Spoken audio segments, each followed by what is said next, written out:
All right, so we have a little treat for you. So this is a coaching call from the Agency Owners Association. This is a group that Neil and I have for agency owners to help you grow faster. So if you're in the agency space, you are a services business, this is applicable to you. It's a little preview of a call. It's probably 10, 15 minutes or so, and you get a sense for what it looks like to be in the group. If you want to learn more about the group, you can go to marketingschool.io/agency. Again, it's marketingschool.io/agency. Hope you enjoyed the episode. Marcos, did you have a question? I don't know if we got to you. Yeah, I did. So my question was, I'm trying to figure out what the best plan of attack is to scale. Like for context, we're always hovering between 12 and 14 clients and an average deal size of about 6.57,000. I'm trying to figure out if I should be focused on increasing my deal size on average, so focusing on the performance to 10K, for example, or trying to increase my capacity to 21 or 22 clients, or should I be doing both? And I'm trying to figure out where I should be putting my effort. Marcos, what's your performance? I have to focus. What's your churn right now? Your monthly churn? How many clients are you losing? So last month we lost 0. This month we lost 1, so 8%. Okay. I put a lot of focus into getting my churn down to as close to 0 as possible recently. Got it. By getting a creative director. Got it. Okay, because reality for everyone is if your churn's even 5%, you have to replace about 50% of your customers every year. So agency churn, ideally, I think it's still a shitty economy right now, but if you can get 15 to 20% annual churn, so we're talking like 85, 80% retention or so, then you're in a really good spot. Like, and you can be a little more conservative. You might even say 70% or so, but even again, just for the record, especially in the info product world, people in the info product world are like, whoa, 5% churn, we're so good. It's like, it's not that good. But so I would focus on take a look at your churn over the last 12 months or so. That's the first thing I would focus on. And then, if you can think about expansion, the one thing we have, there's a book called 7 Powers, and it talks about the strategic advantages of what does Toyota have? They have their process power with Kanban, right? Or sorry, it's not even Kanban. It's the way they go about making their building their cars is a very specialized process, and everyone tried to copy it, right? Everyone in Detroit tried to copy it. And then Coca-Cola has brand power at the end of the day. The only real power that an agency has is the power of switching costs.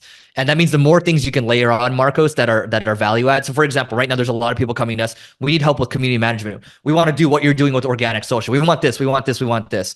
We're just looking at, hey, one, do we have the capacity for it, to your point? But two, where can we actually do a really good job and not try to do everything at once, right? So I think just taking it slowly and not trying to overwhelm yourself, kind of going back to 𝗖𝗛𝗢 again, you can think about expanding there, because there's a lot of stuff you can do with the ghostwriting in terms of add-ons. But I'll turn it back over to you. It looks like you want to say something. Yeah. So just to clarify, when you say 80% retention, that's for the entire year, right? So correct. For example, if we're at 12 clients, you want us to. You're saying you're basically retain 10 of your clients for the whole year. Mm-hmm. I get it. Okay. Yeah. That's what you should be. By the way, the dude that I talked to yesterday from YPO, he's the guy. You know how if you guys go to Nordstrom, has everyone here kind of shopped at Nordstrom? Maybe not you, 𝗖𝗛𝗢. Okay, so you go to Nordstrom. What's the deal, Austin? You get to return your shit, and what happens? You return it for free, right? Yeah, exactly. Or they'll even get they might even pay you in some cases, right? And so this is the guy that came up with it. And what he told me yesterday is dude, forget about customer satisfaction. It's all about customer delight at the end of the day, because delight means they'll actually talk about you to other people. So how much are you delighting your customers? Oh, and this whole time my goal was fuck the customer. I need to change my. Jeez.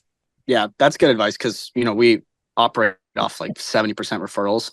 I don't do a ton of marketing, but our retention, I'd say we retain probably 7 to 8 consistently, basically since the beginning of the agency. And then we're always I feel like we're always rotating those last 4 to 5 spots to find the people who fit that core group. And so it makes sense. Yeah. I think it's the trap for agencies is it becomes really easy to say yes to starting new service lines or taking on customers that you probably shouldn't be taking on. And so I think the more boundaries you can put around your business, and then be a little more. I think I was probably too aggressive in the earlier years. I think being a little more, I guess, vigilant, that will help you go a long way. Because like the game here, at least for me, is like, how do you play this game for decades? And as long as you stay alive for multiple decades and you're constantly learning, there's no way you shouldn't be able to build this into at least an 8-figure business. Okay. I appreciate that. That's really good advice. Thank you. Yep. I got to take a minute to tell you about the Agency Owners Association. This is a peer group for agency owners. Think YPO or EO, but for agency owners. And I just wanted to read you a couple of testimonials. So this first one comes from Carrie, and we asked her, what do you like most about the group? She said, having a group of people to discuss and bounce ideas. The leads are great too. Yes, we share leads in this group as well. This one from Alian, he says, the ability to really post whatever I want and need, and the group responds. Great experienced members, getting a lot of insights from conversations with other members, getting a lot of value from sessions from Eric, getting advice from others as well. And so if you want to grow your agency faster and you want a peer group to do so, just go to marketingschool.io/agency. This is a group that both Neil and I created. And our hope here is to create a vibrant community of agency owners and do a lot more with it in the future. So again, marketingschool.io/agency, and we'll see you inside. Cool. David's got a question here. So it says, David, you know what? I'm actually going to just let you read it out. Go for it. Yeah, sure.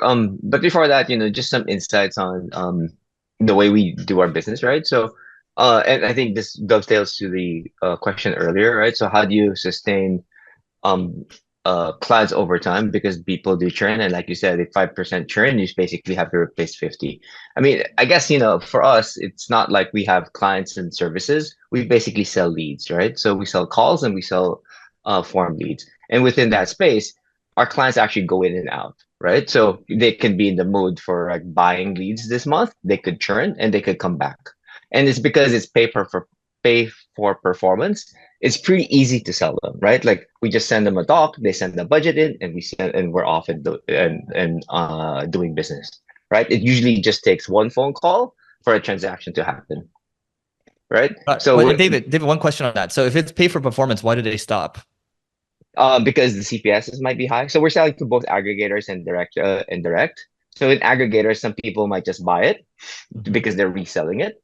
So the CPS for that particular buy that they have might be high. So they might have a different buyer, or the budget of that buyer might decreased, or they might actually have a higher budget and now they're willing to take a higher CPS. But they do come in and out, right? So sometimes you just have to like email everybody, say, hey, anything new? Yeah. And they basically send you here campaign. Yeah. And who do you work with primarily? So we work mostly financial products. So insurance, for example, like enterprise or regional insurance agents. Yeah. Then some mortgage companies, some home services companies. So it's pretty easy to we sell product, right? We say we're an agency, but we actually sell product. So so the sales process is pretty easy, and they do come back. Anyways. So the point there is there a way for you to do something similar, right? For example, with Marco, if you're selling ghostwriting services, you're basically selling on a article basis. I'm just thinking out loud, right? And you productize that way. So going to my question, right? So LinkedIn and using LinkedIn, and this is also like something from what Marcus said, we try to reach out and find new clients on LinkedIn and basically say, hey, do you want leads? Do you want calls? Stuff like that. But knowing that everybody gets hooked up by that type of in-mail from sellers on LinkedIn, well, they usually just say ignore or archive or delete, right? So are there, how would you approach that? Yeah. Like, how would you build credibility so they respond to you? I'm going to answer your question second, and I'm going to go with something I thought of first. So I have a friend that does pay for performance. His agency has like 40 people. They do 40 million in profit, not revenue, profit. And it's all pay for performance. And, the way he works with financial services companies, more so like debt companies. And he sells them leads, right? So he makes all the landing pages, he drives all the traffic. And then if that client decides, hey, like, I don't want to pay you anymore, he's like, okay, yeah, great. We're going to take this entire funnel and we're going to give it to your competitor, right? So they'll just slide over to the competitor. That usually doesn't happen. Their clients have stayed with them for, we're talking like probably decades or so, or at least over a decade, I should say.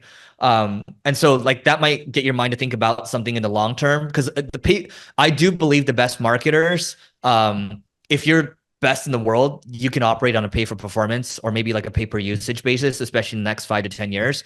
So that's high level, right? That's something for you to think about out there. But to answer your question on the LinkedIn emails front to stand out, it's really with emails or in-mails. It's how good is your offer at the end of the day. And so, recently, the last couple of years, people have been sending Amazon gift cards. Those Amazon gift cards still work, by the way. The response rates on those are still pretty decent. Some people have been sending out these AirPods. I think the AirPods don't work anymore. In fact, I think I did that like in 2017. It's not fresh anymore, right?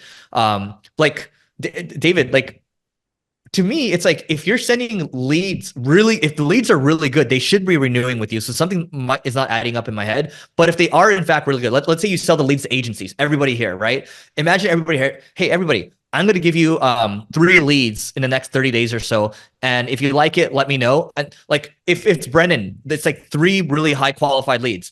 He'd be stupid not to come back to you and say, hey, like, I need more of that stuff. You know what I mean? It's like a drug. Yeah. Right. It's got to be a good drug. If you can do that, I'm in. It's same thing with the drugs too. Just line it all up. The number one challenge for businesses is hiring. And more specifically, the number one thing I get asked for all the time is, Eric, where can I go find an amazing marketer? And the reality is right now, when you think about the world, we have inflation. That also means wage inflation right now. And it means that when it comes to hiring talent, you can't spend as much as you would have in the last couple of years because it's just become too cost prohibitive. And so we've partnered with one of the best offshore recruiting firms when it comes to marketing. They've been a great asset for us, and I believe that they will be a great asset for you. All you have to do is go to marketingschool.io/hire. Again, it's marketingschool.io/hire to learn more. You can fill out the form there, and we're going to place you with the best marketing hires that we can help you find. The churn number is so what were you saying? You said retain what annually? So a good agency, let's say in like, the better years, right? You'd be retaining 80 to 85% of your customers annually. And that's revenue or customer count? That's on your revenue. Okay. Yeah. Cool. I'm happy then. Yeah. Sounds like you're doing well there. I Cool. keep challenging my service Mark. director. Hey, Eric. Oh, sorry. Go ahead, Brian. No, all good. You're good. My thing's unimportant. I was just wondering, how does the Amazon gift card work, Eric, on LinkedIn? Yeah. Well, before we do that, you should go on Amazon and you should buy the 𝗓𝗛𝗄𝗧 workbook, not the actual book, but here's an exercise for you, homework for you, right? 𝗓𝗛𝗄𝗧 has his $100 million offer his book. You don't need that book. Just get the workbook. The workbook, like in one page, will tell you, hey, here's what a good offer looks like, right? But the rest of it is a workbook. So then any of you that have a crappy offer right now, and I'm not saying we have the best offer necessarily, but if you want to learn how to craft a good offer, use the workbook. That's the first thing. The second thing is the Amazon gift card. So you can offer like, hey, Scott, I'm gonna, how about, if we jump on a call for 15, 30 minutes or so, I give you a $100 Amazon gift card, right? And that tends to get pretty decent response rates. All right, so Marcos, did you have a separate question? Personal brand authority increases response rate. Also try to switch to outbound connection request 40 a day versus in-mail, and have a conversational approach versus a cold pitch. Oh, that's advice. Got it. Can you run that for people, Marcus? No, we just write viral tweets, man. Well, you said what? We just write the viral post. We don't do the outbound, but we just. That's a good headline. We just write viral post, man. I like that. Yeah, we're very focused. I don't know any of this client acquisition stuff. I'm a noob to that stuff. I write viral tweets. What type of agencies are in here? Like, I'm curious. Yeah, type in the chat what type of agency you are. I know Adam's got the experiential Marcus. viral tweet man agency. I like that. Lead gen. Experiential. I think experiential, by the way, there's a premium on those agencies right now, Adam. I don't know if you know that.